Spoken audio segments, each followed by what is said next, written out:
saw a poll that showed Andrew Cuomo as the #1 leading, and it was a poll with AOC, and he was way ahead of everybody. I believe it was 21%. So the thing that a lot of people are not talking about is what a bad job he did with COVID in New York. And that's something that the mainstream media or the capitalist media is giving him a pass on. And the question is, are they going to continue giving him a pass, or is Kamala going to do a pretty decent job? They're going to give her a pass as VP, and are they going to be the two people that's going to be the presumptive nominee, pushing out any progressives that are going to come? What do you guys think? It's you got to look at, like, when it comes to politics, how we are, right? Like, typically we are prisoners of the moments, right?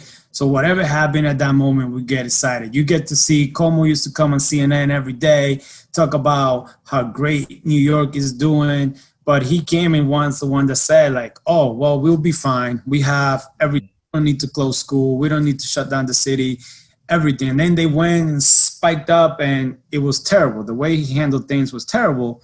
But then the corporate media or capital media went and put him on every day with his brother. Oh, the Cuomo's brother, back and forth. Oh, things are doing great.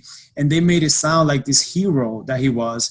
But they don't talk about, he passed the new budget at like 3 o'clock in the morning and slicking their Medicaid cut, or try to do the Medicaid cut and stuff. So, like, they don't talk about any of the bad things I did.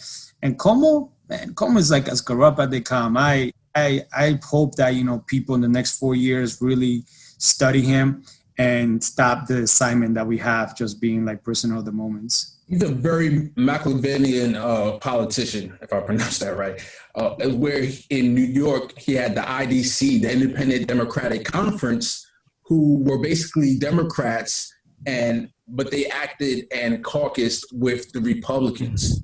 Blue dogs. What that did was prevent the Democrats from having a full majority to pass progressive policies. And he was the one that orchestrated that. And he gave cover for that, because he is basically the leader in New York, right? So only he can allow something like that to happen. Yeah, he removed all the candidates from the presidential ticket. Yeah, they had to fight to get that back on the ballot. That's very true. I think a lot can change in 4 years, right? It's 2020 right now. We're talking about 2024. I agree that, he's getting his moment of quote unquote glory in the media right now.